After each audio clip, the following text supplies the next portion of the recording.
इतिहासाच्या पानावर ज्यांनी धगधगती प्रेरणा पुढच्या पिढ्यानपिढ्यांसाठी निर्माण करून ठेवली असं व्यक्तित्व म्हणजे छत्रपती संभाजी महाराज. खर तर 14 मे 1657 पुरंदरावर एका शिवरत्नाचा जन्म झाला. आपल्या ज्येष्ठ पुत्राची याद म्हणून माँसाहेब जिजाऊंनी त्यांचं नामकरण केलं संभाजी. संभाजी राजांच्या बाललीलांनी सगळ्यांची मन हरकू लागली. पण त्याच वेळी नियतीनं गलती केली. अवघ्या 2.25 वर्षाचं वय असताना संभाजी राजांच्या मातोश्री सईबाई महाराणी साहेबांचं निधन झालं. डोईवरनं मातृत्वाचं छत्र हरपलं. पिता शिवाजी राजे तर पाठीला मरण बांधून मुलूकभर दौड घेणारे. पित्याची छत्रछाया वाट्याला यावी कशी? अशा वेळी सामने आल्या माँसाहेब जिजाऊ. अजून दुसरा शिवाजी घडवायचं सामर्थ्य या जिजाऊ नक्कीच आहे संघात. आणि जिजाऊ नावाच्या चालत्या बोलत्या विद्यापीठामध्ये संभाजी राजांचं बालपण सावरलं गेलं. संभाजीराजे चालणं बोलणं शिकले. संभाजीराजे लिहिणं वाचणं शिकले. संभाजीराजे नाना कला नाना विद्या याच्यामध्ये तेच पारंगत झाले. धर्मशास्त्र अर्थशास्त्र नीतिशास्त्र समाजशास्त्र युद्धशास्त्र याच्यामध्ये संभाजीराजे माहिर झाले. 1 नाही 2 नाही 3 नाही 4 नाही 5 नाही 6 नाही 7 नाही 8 नाही 9 नाही 10 नाही 11 12 13 14 15 16 भाषा संभाजीराजांना यायला लागल्या. मराठी येते, हिंदी येते, उर्दू येते, कन्नड येते, तामिळ येते, हिब्रू येते, पाली येते. एवढंच नाही, राज्याभिषेकाच्या वेळी आलेला हेनरी ऑफ जेंडेल लिहितो या छोट्या युवराजांना इंग्रजी सुद्धा येते. संभाजी राजांनी माझ्याशी इंग्रजीतून संवाद साधला. त्या भाषा नुसता येतच नाहीये. या अनेक भाषांमधून संभाजी महाराजांनी काव्य ग्रंथ लिहिले.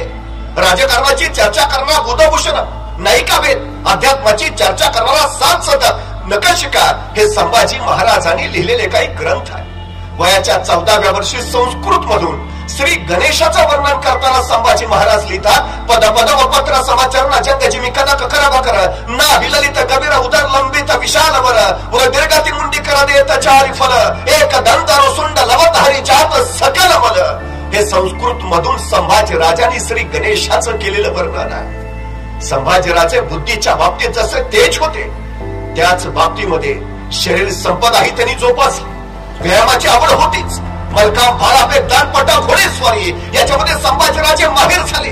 तत्कालीन काळात घोड्याला बेमान पळवणारा आणि रणांगणावर एका पायावर वळवणारा एकच योद्धा होऊन गेला. त्या योद्ध्याचं नाव होतं संभाजी महाराज. ही कला परत दुसऱ्या कुणाला कधी जमलीच नाही. बघता बघता संभाजीराजांचं वय झालं 8.5 वर्ष. आणि त्याच वेळी महाराजांना मिर्झा राजांशी तह करावा लागला. पुरंदरासह 23 किल्ले मिर्झाला बहाल केले गेले. पण त्याच वेळी मिर्झा राजांनी सांगितलं, शिवाजीराजे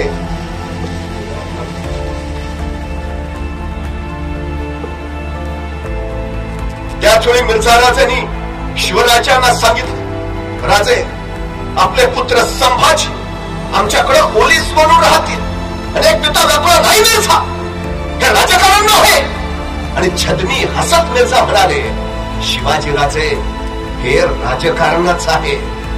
आणि एका पित्यानं स्वराज्यासाठी रयतेसाठी आपला 8.5 वर्षाचा पुत्र डावावर लावला. संभाजीराजे मोगलांकडे ओलीस राहिले. पण त्याच वेळी औरंगजेबानं मनसबी धाडल्या. संभाजीराजांना 7,000 मनसब बहाल केली गेली. संभाजीराजे मनसबदार झाले. यथा काल औरंगजेबाचा 50वा वाढदिवस आग्र्यात मोठ्या थाटामाटात साजरा होणार होता. सगळ्या माणसांना निमंत्रण धाडली गेली.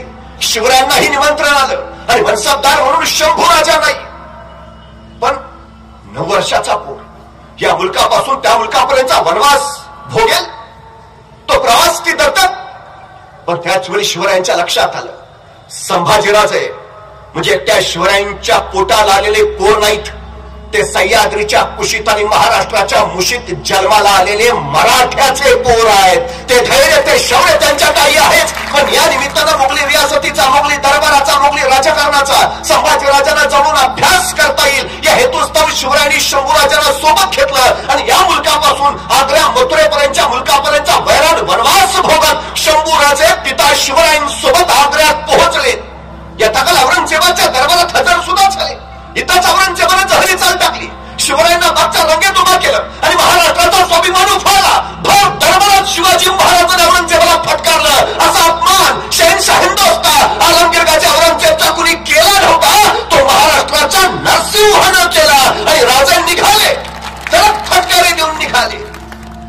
दिवसापासून शिवराय औरंगजेबाच्या दरबारात कधी गेले नाहीत. मात्र महाराजांचे प्रतिनिधी म्हणून शंभूराजे मात्र औरंगजेबाच्या दरबारात येत जात राहिले. एके दिवशी भर दरबारात औरंगजेबाने संभाजीराजाला विचारलं, शंभूराजे, आपण उत्तम कुस्ती खेळता असं मी जाणून आहे, आपण उत्तम मल्लविद्या जाणत असं मी जाणून आहे.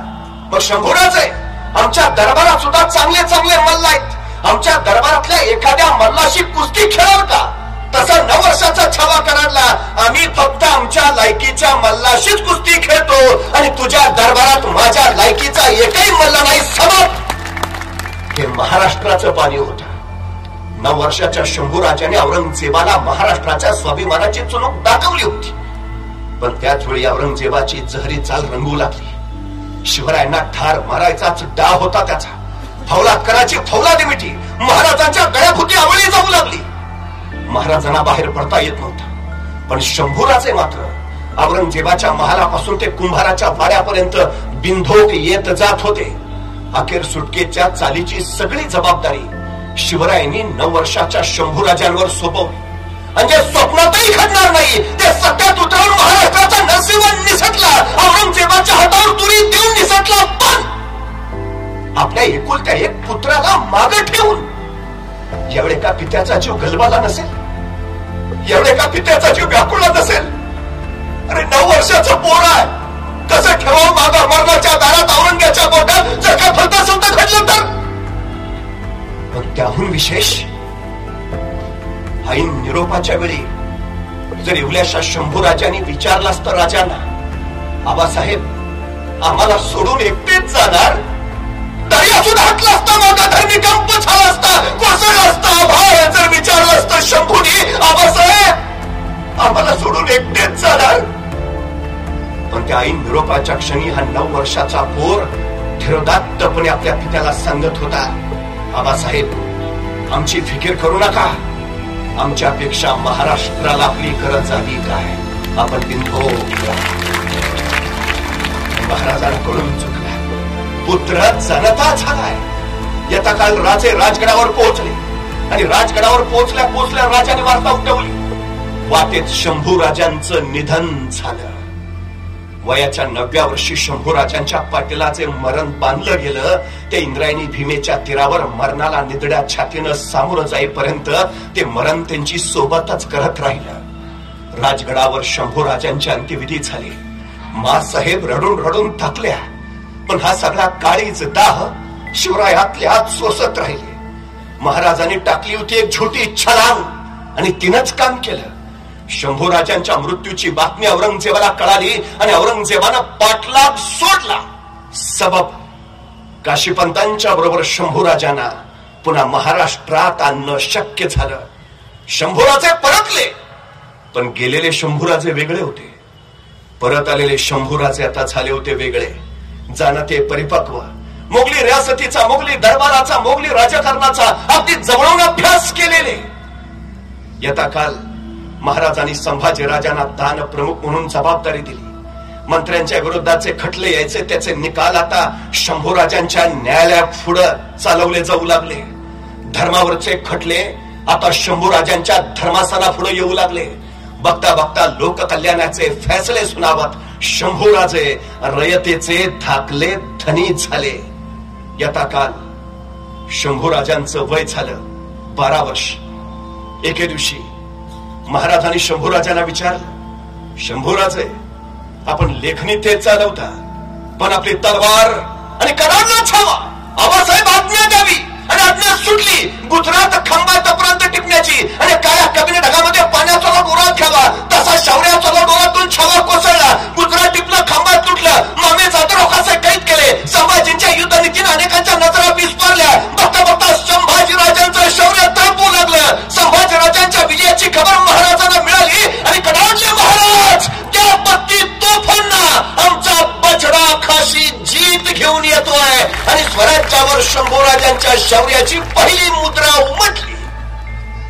शंभूराजे रणांगणावर तळपत राहिले. ॲबे करे नावाचा फ्रेंच प्रवासी लिहितो, शंभूराजांच्या हाताखाली लढण्यात त्यांच्या सैनिकाला कोण धन्यता वाटायची. असं भाग्य ज्यांच्या वाट्याला, त्याला जीत लांब नसते. जिथं जिथं शंभूराजे तिथं तिथं विजय. शिवराय फक्त मोहिमा आखायचे आणि रणांगणावर त्या मोहिमा प्रत्यक्षात उतरवण्याचं काम शंभूराजे करायचे. शिवरायांच्या नेतृत्वाखाली संभाजीराजांची समशेर तेजाळू लागली. स्वराज्य सीमा वाढवत राहिली. बघता बघता स्वराज्य विस्तारलं. संभाजीराजांचं वय झालं 17 वर्ष. महाराष्ट्र तेवढ्या आनंदानं राहून गेला होता. रायगड तर अगदी ओला चिंब झाला होता. 750 वर्षाचा पारतंत्र्याचा अंधार हटणार होता आणि रायगडाच्या माथ्यावर स्वातंत्र्याचा सूर्य प्रकटणार होता. राजे छत्रपती होणार होते आणि झाले झाले. राजे छत्रपती झाले. या म्लेंच पातशाहीमध्ये एक मराठा एवढा पातशाह झाला, ही गोष्ट काही साधी झाली नाही असं बखरकरांनी त्याचे वर्णनही केले. राजे छत्रपती झाले. पण त्याच वेळी आणखी एक घटना घडली. आतापर्यंत मराठी जास्तीत जास्त सरदार होत होते. शंभूराजे पहिले छत्रपती पुत्र ठरले. आतापर्यंत मराठी जास्तीत जास्त वजीर मिळवत होते. शंभूराजे पहिले युवराज झाले. अर्थात या घटनेपर्यंत शंभूराजांच्या चरित्रावर एकही डाग, पण शंभूराजे युवराज झाले आणि शंभूराजांच्या चरित्राचं पाणी अशा काय पाटाला वळवण्यात आलं की मूळचे शंभूराजेच हरवून गेले. खरं तर चित्रपट, नाटक अशा अनेक माध्यमांनी संभाजीराजांच्या चारित्र्यावर डाग निर्माण केले गेले. थोरातांची कमळा, मोहित्यांची मंजुळा, गोदावरी, तुळसा अशी अनेक स्त्रीपात्र शंभूराजांच्या आयुष्यात रेखाटली गेली, जी कधी वास्तवात जन्मालाच आली नव्हती. ती फक्त नाटक चित्रपटात दिसली. ही न जन्माला आलेली स्त्रीपात्र संभाजीराजांच्या चरित्रात जोडली गेली आणि संभाजीराजांचं चरित्र वेगळ्या वळचणीला गेलं. खर तर बेबंदशाही नावाच्या नाटकात औंधकर असं लिहितात की या नाटकात योजलेलं तुळसा नावाचं पात्र पूर्णपणे काल्पनिक असून तिचा इतिहासाशी काडीमात्र संबंध नाही.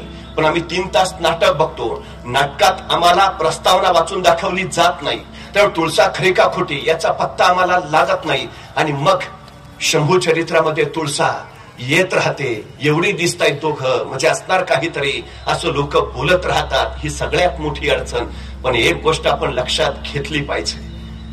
औरंगजेबाशी बैर घेऊन औरंगजेबाचा मुलगा शहजादा अकबर आला तो थेट महाराष्ट्रात. कारण त्याला माहिती आहे उभ्या हिंदुस्थानात औरंगजेबाशी टक्कर घेईल असा एकच योद्धा आहे आणि त्या योद्ध्याचं नाव आहे सर्जा संभाजी. ती ताकद दुसऱ्या कुणाच्या उरातच नाही. तेव्हा तो आला थेट महाराष्ट्रात. संभाजी महाराजांनी दिल्लीच्या राजकारणासाठी अकबराला जवळ केलं. पाली या ठिकाणी दोघांची भेट झाली आणि या भेटीमध्ये संभाजी महाराजांनी या शहजादा अकबराला मैत्रीचं प्रतीक म्हणून एक मोत्याचा कंठा भेट म्हणून दिला. आणि महाराजांनी दिलेला हा मोत्याचा कंठा या नादान अकबरानं एका नर्तकीला देऊन टाकला. ही वार्ता शंभूराजांना कळाली आणि संतापले शंभूराजे, ज्याला मैत्रीची कदर नाही त्याच्याशी पदर मला जोडायचाच नाही. हे फार त्याच्या सवलती बंद करा तुरंत. आपण दिलेला मोत्याचा कंठा शहजाद्यानं नादानपणे एका नर्तकीला दिला. ही साधी गोष्ट ज्यांना सहन होत नाही त्या शंभूराजांचं चारित्र्य कसं असेल. शंभूराजांच्या चरित्रात फक्त येतात त्या महाराणी येसूबाई. श्री सखी राज्ञी जयती अशी उपाधी संभाजी महाराजांनी महाराणी येसूबाईंना दिली.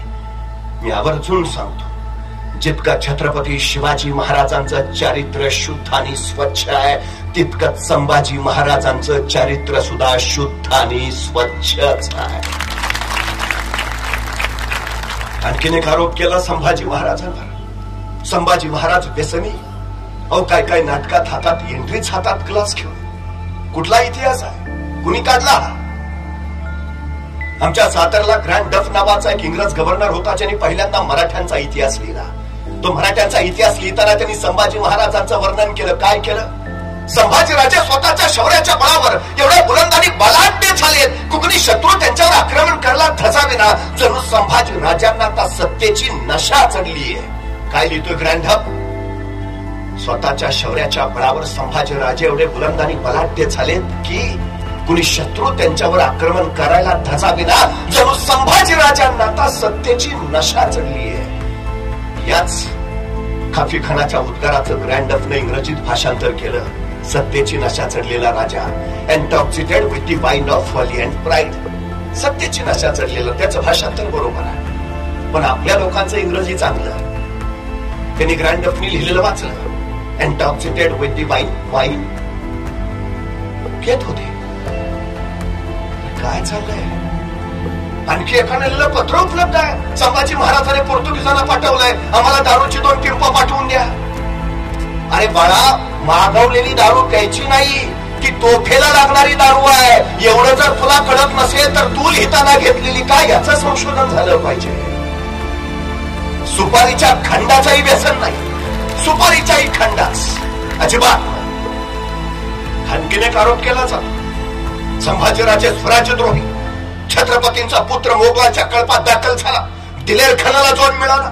वस्तुस्थिती काय आहे? उत्तरेचे मोगल महाराष्ट्रावर आक्रमण करायची शक्यता. या मोगलांच्या विरोधात जर लढायचं असेल तर दक्षिणेत राहिली पाहिजे, दक्षिणेतल्या लोकांची एकी झाली पाहिजे. हे शिवरायांचं राजकारण सूत्र. दिलेर खान महाराष्ट्रात होता, तो विजापूरच्या आदिलशाहीचे संधान साधून होता. मोगल आणि विजापूर यांची युती झाली तर दोघं मिळून स्वराज्यावर कोसळणार होते. त्यामुळे त्यांची संभाव्य युती होऊ न देणं हे महाराजांच्या राजकारणातलं पहिलं कार्य होतं. आणि दुसरी गोष्ट, दक्षिणेतले राजे एकत्र करणं हे दुसरं. शिवरायांनी या सगळ्या कार्याची जबाबदारी शंभूराजांवर सोपवली. शंभूराजांवर गोळकोंड्याला फिरले, पण कुतुबशाह तयार होईना. शेवटी 2-4 फटके बसले, मादांना हक्कांना शरण आले. कुतुबशाही सोबत यायला तयार झाली. आदिलशाही आता ती यायला हवी, पण आदिलशाहीचं आणि दिलेर खानाचं युतीचं घुराळ चालू होतं. एका विलक्षण कृतीची गरज होती की मोगल आणि विजापूर एक होता कामा नाहीत, पण आदिलशाही इकडे आली पाहिजे.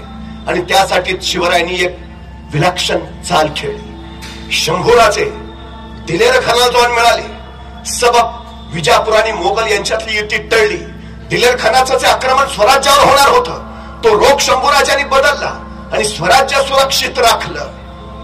त्याच्यानंतर काही दिवसांनी शंभूराजे परतले.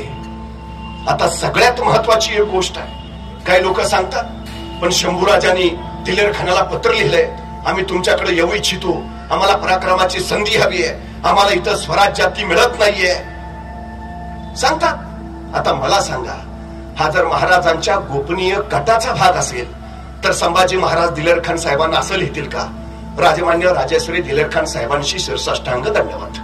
आमचं आणि आमच्या आबासाहेबांचं बोलणं झालं, त्यानुसार तुमच्या आणि विजापूरची युती होणं योग्य नाही.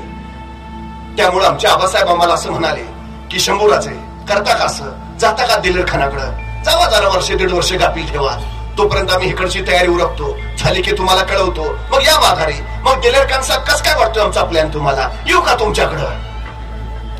आणि जे गोपनीय आहे ते गोपनीयच राहील आणि महाराजांचं राजकारण कायम असंच राहिलंय. ते गणेवाडीला जातो म्हणून सांगतात आणि सुरतेची लूट करून येतात. ते शंभूराजांचं वाट्यात निधन झालं म्हणून सांगतात आणि शंभूराजांना सुखरूप राजगडावर घेऊन येतात.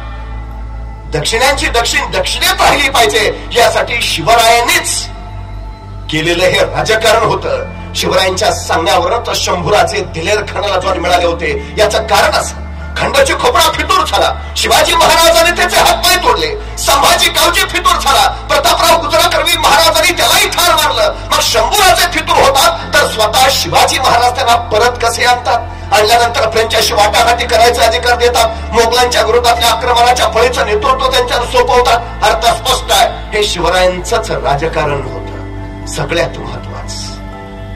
पण 3 एप्रिल 1680 महाराजांचं निधन झालं.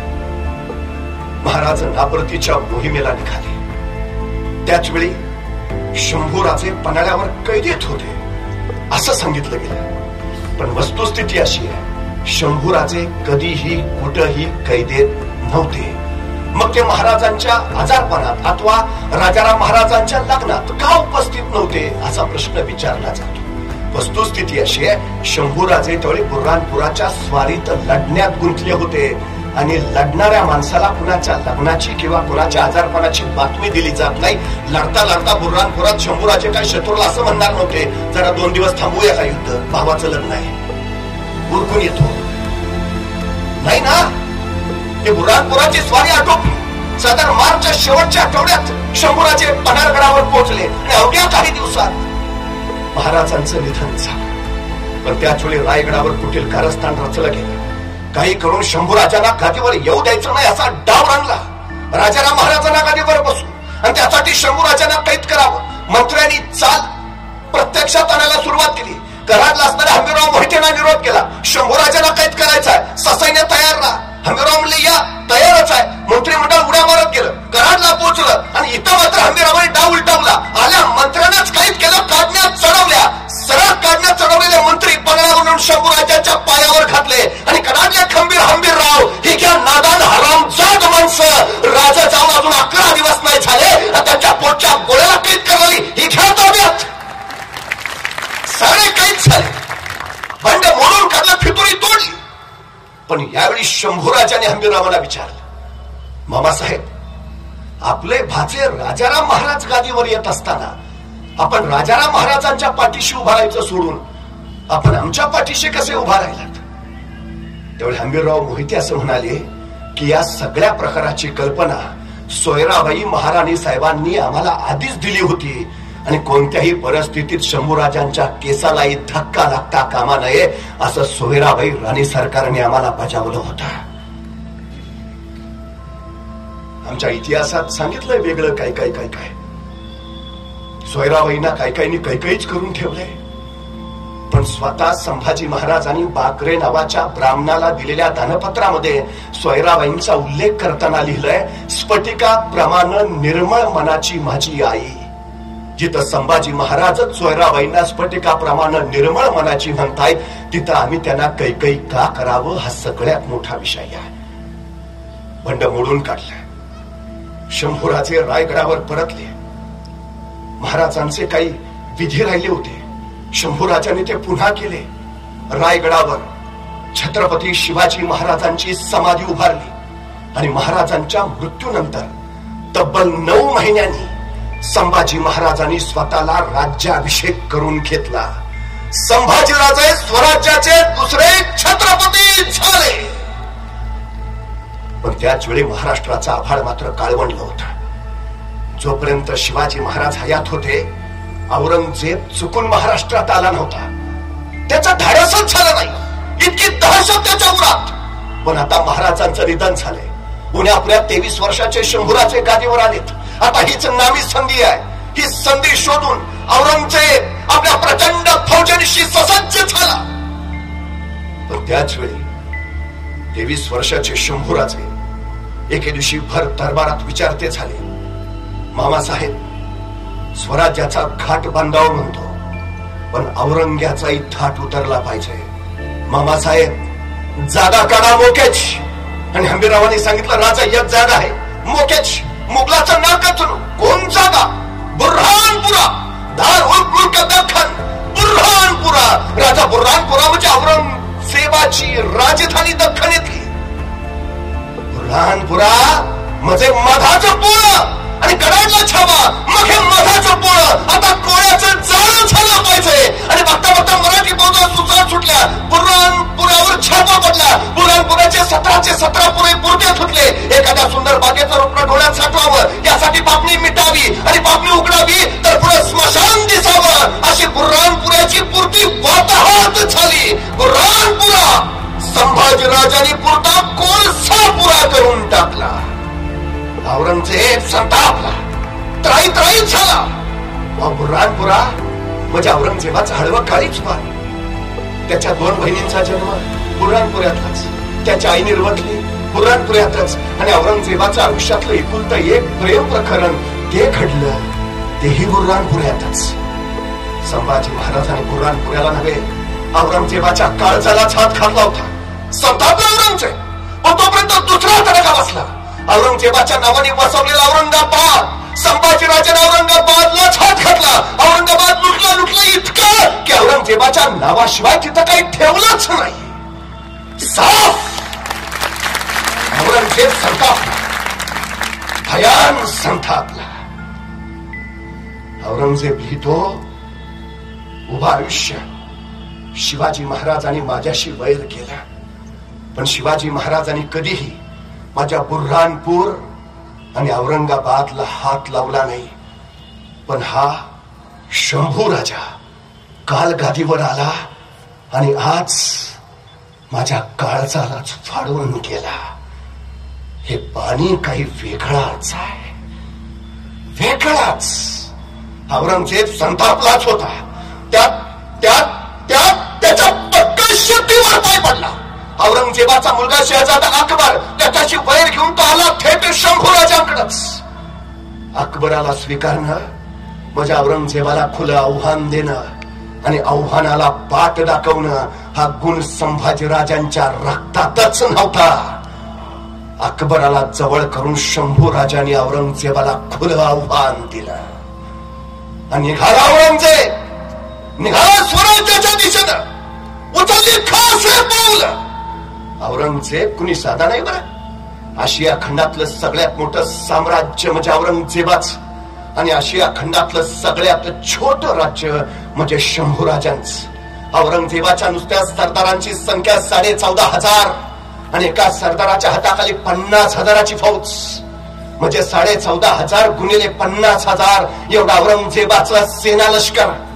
आणि माझ्या शंभूराजांची सगळी फौज गोळा केली तर भरेल कशी बशी 70-80,000.